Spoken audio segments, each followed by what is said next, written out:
When I opened my laptop that night, I expected to see nothing more than the usual wedding photos: smiling faces, flower petals, the big kiss, the first dance. Instead, the very first thing I saw was an unread email from Mark, our wedding photographer. "Call me immediately. Do not show Emma." My daughter's wedding had ended just hours earlier. Everyone had driven home feeling happy, tired, full from the buffet, and emotional from the speeches. I was still wearing my suit pants. My jacket was tossed over the couch, and my hands were shaking as I clicked the email open. Mark had attached 12 photos. Every one of them had a circle drawn in red ink. Every circle pointed to the same thing, the same person. I called Mark instantly. He answered on the first ring, his breath tight, like he'd been pacing. "Ray, look closely," he said. "Look behind the altar, behind the guests, behind the gazebo." I zoomed in, and there he was, a man standing far behind the ceremony crowd, half hidden near the trees, watching Emma, watching my daughter marry another man. He wasn't smiling. He wasn't crying. He wasn't celebrating. He was just staring. "Mark," I whispered, "this can't be real." "It's real," he said. "He's in multiple angles, different times, before the ceremony, during the vows, even during the father-daughter dance." I clicked the next photo, and my breath stopped, because I recognized the man, the jawline, the posture, the way he tilted his head slightly when he was thinking. It was my son Jacob, a boy I hadn't seen in 10 years, a boy who vanished after one terrible night that tore our family apart, a boy Emma believed was dead. "Mark," I said, barely able to breathe, "this is impossible. Jacob can't be alive." "I don't know what's going on," he said, "but Ray, the timestamp proves it. He was there." My fingers trembled around the phone. "Why would he come?" I whispered. "Why would he hide instead of talking to us?" Mark hesitated. "There's more," he said. "Look at photo number 7. I clicked it. My heart dropped straight into my stomach, because photo 7 wasn't just Jacob staring from a distance. He wasn't alone. He was standing close behind Emma, whispering something in her ear. Except Emma didn't turn, didn't react, didn't even blink. She had no idea he was there. He was so close behind her. He could have reached out and touched her shoulder, but he didn't, just stared at her, like he was trying to memorize her. "Ray," Mark said quietly, "your son wasn't just watching the wedding." I swallowed hard. "He was trying to get close to Emma," Mark finished, "and she didn't see him." A cold shiver crawled down my spine. Jacob was alive. He was at the wedding, and he didn't want anyone to know. I forced myself to steady my breathing. "Mark, why did you call me instead of the police?" "Because," he said, "this isn't a stranger. This is your son. And—" He hesitated so long, I thought the call had dropped. "And what?" I pushed. "Ray, this man didn't look like someone coming to reconnect. He looked like someone running from something, or someone." A heaviness settled in my chest. "Where is he now?" I asked. "I don't know," Mark replied. "But I think he was staying close, watching from afar." I closed my eyes. The last time I saw Jacob, he was 21, angry, lost, running from choices that destroyed everything. We didn't speak after that night, not once, not a call, not a message, not a trace. We held a memorial service after 5 years because everyone said we needed closure. Emma cried for days. She kept his old jacket, his old watch, his old guitar. She believed he was gone forever. And now. He came to her wedding, but didn't show his face, didn't call her name, didn't say he missed her, just watched her marry another man. I clicked another photo. Jacob's face was partly shadowed, but it was him, older, thinner, tired, but unmistakably him. My vision blurred. I didn't know if I was relieved or terrified. "I need to show Emma," I said eventually. "No," Mark cut in. "Ray, listen to me carefully. I didn't want to email this, but there's another reason I didn't sleep tonight." "What reason?" "In the last photo," he said, "Jacob wasn't looking at Emma anymore." I froze. "Then who was he looking at?" "You," Mark said. "He was looking directly at you." My stomach flipped. "He stared straight into my camera lens, right behind you during the father-daughter dance." I clicked photo 12, and there it was. Jacob, standing behind the last row of chairs, his eyes locked on me, no expression, no emotion, just watching me, like he was waiting, like he was trying to decide something, like he was trying to see if I recognized him. I whispered, "Why now? Why after 10 years?" Mark swallowed audibly through the phone. "I don't know," he said, "but I think he wants something." I stared at Jacob's dark, intense eyes, frozen in the photograph. "Mark," I said slowly, "you said he looked like he was running from someone." "Yes," I felt my breath catch. "Do you think he's in danger?" Mark's silence told me everything. "I think," he said finally, "someone dangerous was looking for him, and he came to the one place he thought they wouldn't follow." A chill hit my spine. "My house," I whispered. "Your family," Mark corrected. "He came back because he needed something. And Ray? If he's running from the wrong people?" I waited. "He may have put all of you in danger." My heart hammered in my chest as I stared at Jacob's face. My lost son, my missing boy, my child who vanished into the night 10 years ago, was back. But he wasn't alone, he wasn't safe, and he wasn't the same. Before I could say anything else, there was a sound outside my window, a soft crunch of gravel. I froze. I walked slowly to the curtain and pulled it back, and my heart nearly stopped, because standing under the street lamp, half in shadow, half in light, was Jacob, looking directly at my house. For a moment, I couldn't move.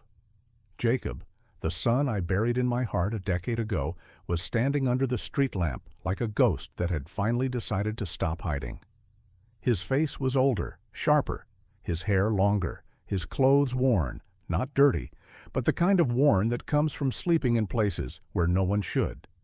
But it was him, my son, my boy, looking straight at me. My first instinct was to open the window and shout his name. My second was to run outside and grab him before he disappeared again. But something stopped me. Jacob didn't look relieved to see me. He didn't look emotional. He didn't look broken. He looked alert. Like he wasn't here to reunite, like he was scanning the street for someone else, someone following him. I whispered into the phone, "Mark, he's here." "What? Where?" Mark's voice spiked with fear. "In front of my house." "Ray, don't go outside." I didn't answer. I slowly pulled the curtain a little further, trying not to make noise. Jacob stepped closer to the streetlight. That's when I noticed something else. He was limping. His right leg dragged slightly, like he'd been injured recently, or like he'd been walking for miles without rest. He looked left, then right, then directly at my window again. My throat tightened. "I have to go to him," I whispered. "Ray, no. If he's running from someone, he's my son, Mark. And he might be in danger." I ended the call. My hands were trembling so badly I could barely grab the doorknob. But I did. I stepped outside. The night air hit me, cold, sharp, and quiet, except for distant crickets. Jacob didn't move. We stared at each other from across the yard, a father and a son separated by 10 years of silence, regret, and things neither of us had said. I took one step forward. "Jacob," I said softly. His eyes flickered. He didn't smile. He didn't run to me. He didn't even blink. He just whispered back, "Dad, go inside." My breath caught. What? He took a slow, shaky breath. Go inside. Don't stand out here. His voice was low, tense, the voice of a man who'd been watching over his shoulder for a long time. Jacob, I said, walking closer, why didn't you come to the wedding? He shook his head sharply. I shouldn't have come at all. Then he stepped backward, away from me. Stop, he said. Don't come closer. I froze. Jacob, I saw the photos. You were watching your sister, watching me. Why didn't you say anything? He swallowed, and for the first time I saw fear in his eyes. Because I wasn't supposed to be there. My heart pounded. What does that mean? He looked behind him again, quick, nervous glances. Dad, he whispered, there are people looking for me. Dangerous people. They tracked me for months. I thought... He cut himself off, chest rising with quick breaths. I thought they wouldn't follow me to the wedding. I thought it was safe. I was wrong. I stepped forward again, ignoring his warning. Jacob, you're safe here. You're home. Come inside. No, he said immediately. I can't. Why not? He hesitated, then lifted his left sleeve. My stomach turned. Bruises, dark ones, fresh ones, and thin rope-like marks around his wrist. My voice cracked. Jacob, what happened to you?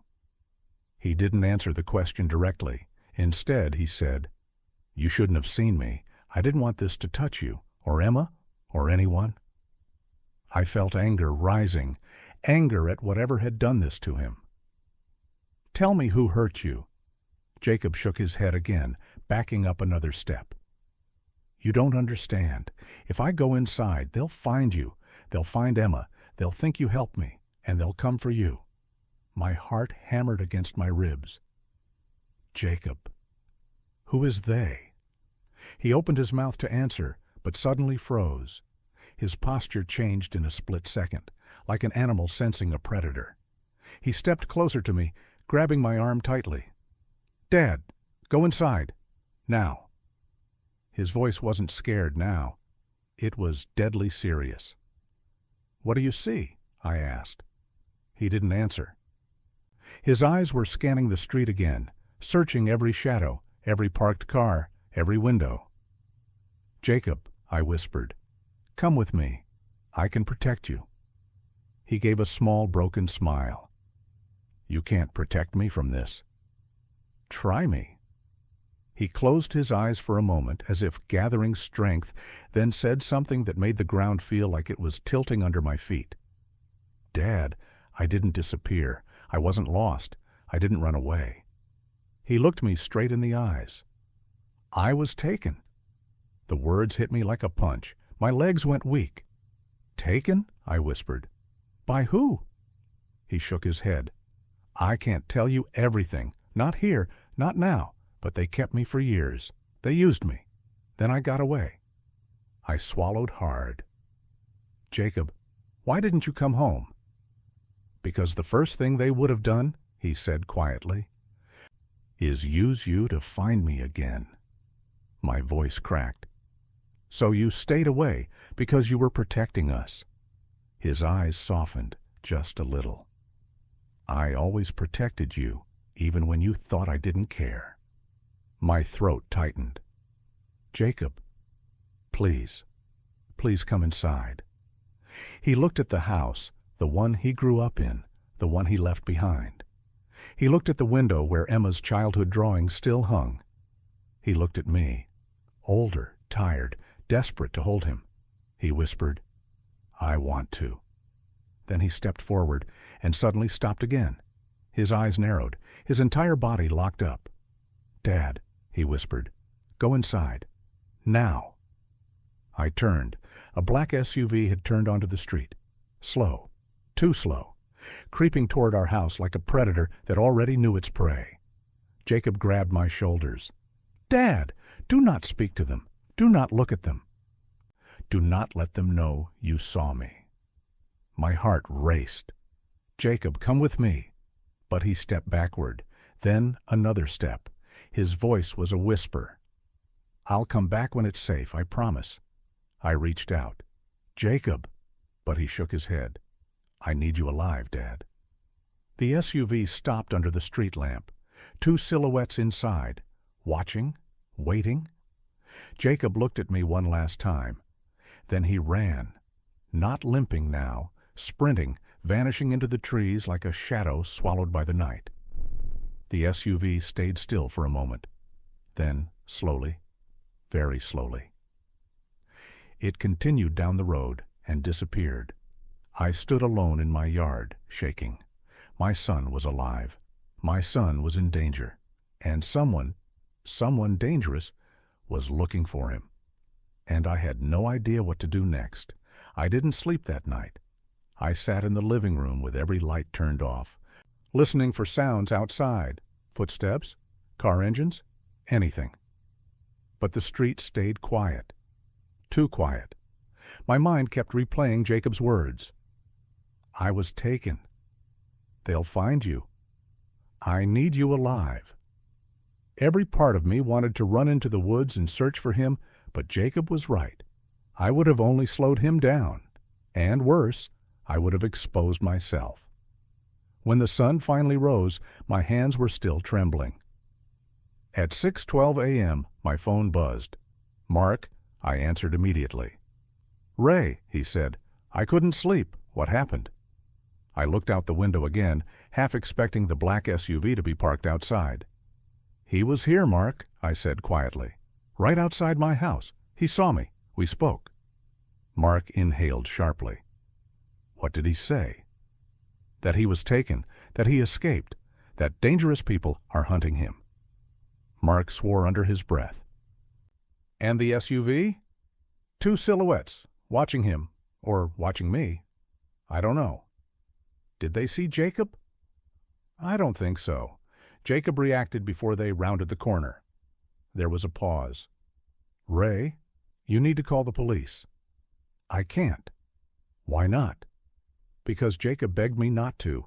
He said they'll find us if I involve anyone. Mark fell silent. Then he said, There's something else you need to know, something I didn't tell you last night. My heart skipped. What? When I sent you the wedding photos, I hadn't edited everything yet. I only sent the ones I found him in. But after you hung up, I kept going through the files. And? There's a photo from the reception, one I didn't see before. His voice grew tight. It's not just Jacob in the background. My chest tightened. Then who? I emailed it to you. I rushed to my laptop, opened the new email, and clicked the attachment. The image loaded slowly, line by line. My blood ran cold. It was the father-daughter dance. Emma smiling, her husband, Daniel, smiling. Me? Smiling, though I barely remembered that moment now. And behind us, 3 figures, not just Jacob. 3. Jacob in the middle, tense, pale, eyes scanning the crowd. And on either side of him, 2 men, one tall with a shaved head, one shorter with a thick beard, both staring directly at him, not smiling, not blending in, just watching him, hard, cold, predatory. I felt sick. Ray? Mark said softly. Do you see it? Yes, I whispered. Mark exhaled shakily. Those men. I checked the guest list. No one knows them. They weren't invited. They didn't show up on any security footage, except in the photos. It's like they slipped in for seconds at a time. I rubbed my forehead, trying to force air into my lungs. They followed him, I said. To the wedding? Yes. Then that SUV last night. Probably them. My stomach turned. Mark, I said. Jacob said they used him. What does that mean? I don't know, he said.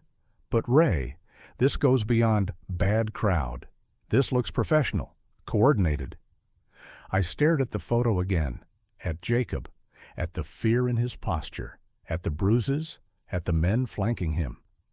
This wasn't a petty criminal situation.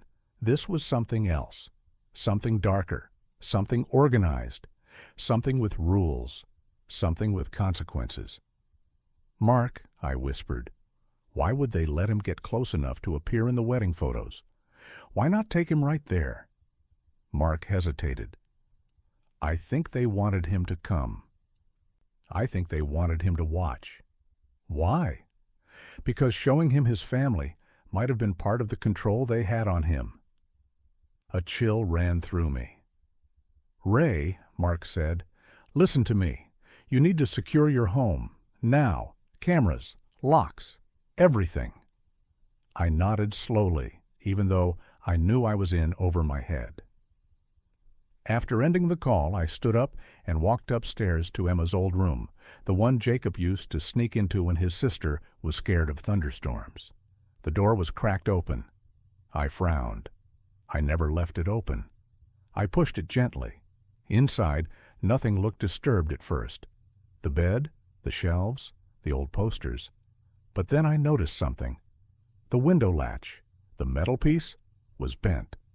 Bent outward, like it had been forced, or locked from the inside after being opened. My breath caught. On the windowsill was a footprint.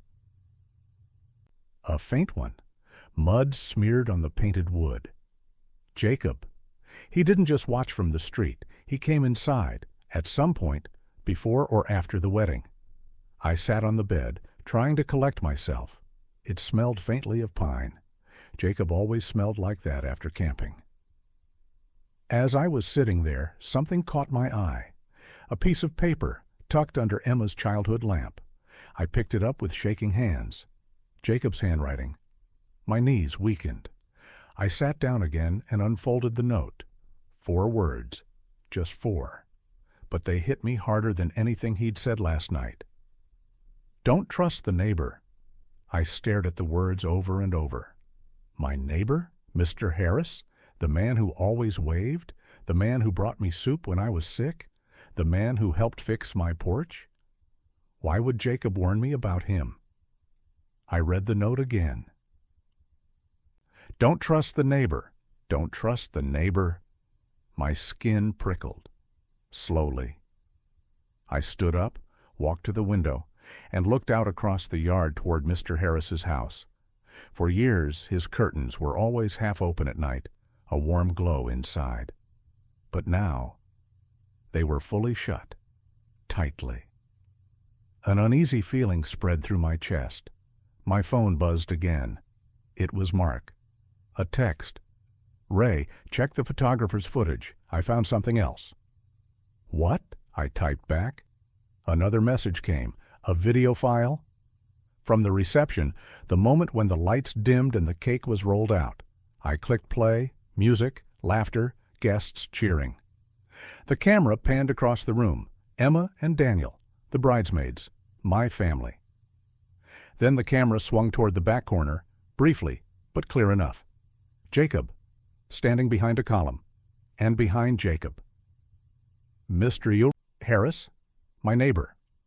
Watching him, not confused, not surprised, watching him like he knew exactly who he was. I froze. My chest tightened, my vision blurred, my own voice escaped in a whisper. Oh God. Jacob wasn't warning me about strangers. He was warning me about someone closer, someone inside our safe world, someone who was never supposed to be part of this story, someone who lived 20 feet away, someone who smiled at me every morning, someone who had been watching my house long before Jacob reappeared. Mr. Harris, my friendly neighbor, was somehow connected to the men hunting my son. I stood there holding my phone, staring at that moment, frozen on the screen. Jacob in the corner, Mr. Harris behind him, not smiling, not socializing, just watching him, the same Mr. Harris who watered the flowers for Emma when she was little. The same man who helped repaint my fence, the same neighbor who invited me over for BBQ every July. How long had he been hiding something? A cold wave settled over me. I replayed the video. Jacob stepped out from behind the column, just slightly, just enough for the camera to catch him. And the moment he moved, Mr. Harris moved too. Not toward him, not away from him, just enough to keep him in his line of sight, like a shadow tied to a shadow. Jacob whispered last night, "Don't trust the neighbor." I finally understood. Someone had been watching Jacob long before the SUV arrived. Someone close. Someone who looked harmless. Someone who had access to our family. I lowered the phone and walked downstairs. I needed answers. I needed proof. In the hallway, Baxter barked once, low, uncertain, like he sensed something I didn't. "Easy." "Boy," I whispered. I wasn't even sure if I was reassuring him or myself. I went into the kitchen and opened the side cabinet where I kept my home maintenance files, insurance documents, receipts, utility bills. Something was wrong. The folder that held my house keys, spare sets for Emma, Jacob, and the old cleaner, was slightly open. I never left it open. Never. My heart sank. I pulled the folder out. Inside were the keys. Except Jacob's old key was missing. I froze. My throat went dry. Jacob hadn't stepped inside the house through Emma's window. He'd unlocked the back door, which meant Mr. Harris had access. Or someone in his circle did. I grabbed the whole folder, placed it on the counter, and kept searching. Another strange detail. A small slip of paper I didn't recognize. Folded carefully. Tucked between old water bills like someone wanted me to find it, but not too early. I unfolded it with shaking hands. It wasn't written by Jacob. It was typed. Just 7 words. "He knows Jacob came to see you." My pulse hammered. He knows Jacob came to see you. Who knows? Mr. Harris? The men in the SUV? Someone else? I grabbed the counter to steady myself. Before I could think further, a sudden loud knock hit my front door. 3 hard hits. Baxter growled. I walked to the peephole, my breath caught in my chest. My neighbor was standing there. Mr. Harris. He wasn't smiling, not even pretending. His face was stiff, serious, too serious. I didn't open the door. He knocked again. Harder. "Ray," he said calmly, "we need to talk." No, we didn't. I stayed silent. "Ray," he said again, voice dropping lower, "I know your son was here last night?" My blood ran cold. He knew. I gripped the doorknob until my knuckles went white. "How do you know that?" I called through the door. He cleared his throat. "You don't have to be afraid of me. I've known you 20 years. That wasn't an answer. "Why were you at the wedding?" I asked. A pause. "You noticed that, did you?" Everything inside my chest twisted painfully. "I'm calling the police," I said. He chuckled softly. "No, Ray, you won't." Something in his tone made my stomach flip. "You won't," he repeated, "because you care about Emma and you want her safe?" Emma? Why was he bringing up Emma? A cold sweat broke down my back. "I'm leaving," Mr. Harris said, "but I need you to know something." He leaned closer to the door. His voice was a sharp whisper. "They're not done with Jacob. Or you." I felt my knees weaken. Before I could ask anything, he walked away. No explanation, no threat, no apology. Just that one chilling line. I waited until his footsteps disappeared, then checked every window, every lock. When I finally made it back to the kitchen, I saw something I had missed earlier. A small black device under my phone charger. Something I'd never seen before. I picked it up. Lightweight, metallic. A tiny switch on the bottom. My hands shook as I flipped it over. A tracker, a location tracker. Someone placed it in my home. Someone had been monitoring me. I dropped it onto the counter like it burned. My heart pounded so hard it hurt. Jacob didn't leave that note for no reason. "Don't trust the neighbor." Now I knew why. I immediately grabbed my phone and dialed Mark. He answered on the first ring. "Ray? Are you okay?" "No," I whispered. "They've been inside my house." "What?" "There was a tracker here. Jacob's key is missing. And my neighbor, he said something terrifying." What did he say? I swallowed. That they're not done with Jacob or me. Mark cursed loudly. Ray, you need to leave the house. I can't, I said. What if Jacob comes back? What if he needs me? Ray, listen to me. This is beyond both of us. Maybe he was right, but I wasn't leaving. For 10 years, I thought Jacob abandoned us. But he was taken, hurt, controlled, tracked like property. And now the people who did it were circling us. I ran my hand over my face and tried to breathe. Ray, Mark said slowly, there's one more thing I need to tell you, something I didn't get to. I braced myself. What? In one of the photos, one of the men following Jacob, his voice cracked, has a tattoo, a very specific tattoo. What kind? A crest with a serpent and 3 arrows. I felt the blood drain from my face. I knew that crest. I'd seen it once before. On a file Jacob brought home when he was 17. A file he said belonged to a recruiter who approached him. A recruiter Jacob said was offering him opportunities. In the corner of that file, printed faintly, was the same serpent and arrows crest. A private organization, not a legal one, not government, something darker. Mark whispered, Ray, that symbol isn't random. It belongs to a group with a reputation. They traffic people, they move them between states, they break families apart. My throat closed. They took Jacob, I whispered. They did more than take him, Mark said. They groomed him, used him, controlled him, broke him. And now that he escaped, they're coming after whatever he loves. I looked at the front door, at the windows, at the shadows outside, at the broken latch in Emma's room, at the tracking device still buzzing faintly on my counter, and at the note Jacob left. Don't trust the neighbor. This wasn't just about Jacob anymore. This was about all of us. I whispered, Mark, what do I do now? He answered quietly, you do the one thing they won't expect. I swallowed. What's that? You stop waiting for Jacob to come back. He paused. And you start looking for him.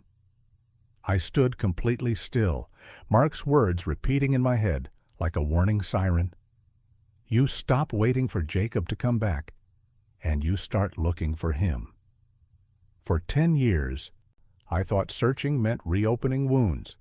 Now I realized not searching was the reason the danger reached my doorstep. Jacob didn't just return to see us. He returned because he needed help, and he couldn't ask for it openly. I looked at the tracking device again, its tiny LED blinking faintly, mocking me. Whoever placed it there was watching me long before last night. I picked it up with 2 fingers and shoved it into a metal biscuit tin, enough to block its signal. Then I grabbed the note Jacob left. Don't trust the neighbor. My hands shook as I folded it and put it in my pocket. Mark was right. I couldn't stay here. I couldn't wait for the SUV to come back. I couldn't wait for Mr. Harris to knock again. I couldn't risk Emma coming to visit and walking straight into danger. I needed answers. And the only person who had them was Jacob. But where do you find a boy who spent 10 years hiding? I knew one thing. Jacob didn't choose places randomly. He always moved with purpose, even as a child. When he was 15, whenever life got too loud, he ran to the same place, Stone Mill Bridge, a quiet, abandoned old overpass outside town. He carved his initials under the railing. He said it felt safe because no one else went there. If he wanted to see us without being seen, that's where he would go. I grabbed my coat, locked the door, and walked quickly through the yard, glancing toward Mr. Harris's dark windows. Every instinct in me screamed that eyes were watching from behind those curtains. I didn't look twice. I got in my car, started the engine, and drove.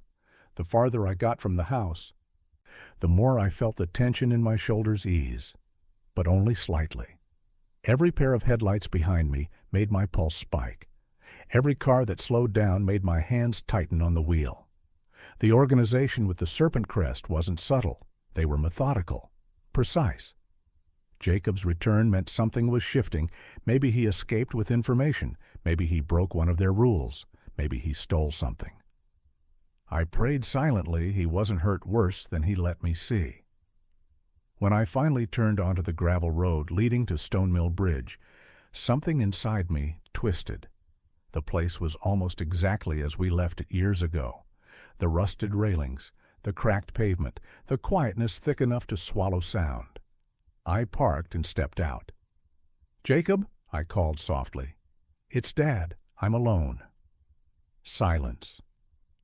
Only the sound of wind brushing against the trees. I walked toward the railing, the same spot where Jacob carved his initials decades ago, and I saw something lying beneath it. Fresh footprints, heavy, deep. Someone had stood here recently. My chest tightened, and just below the railing I saw something wedged into the old metal grate, a folded slip of paper. My lungs froze. I reached down, pulled it free, and opened it. Jacob's handwriting again. 5 words this time. "If I don't return, run."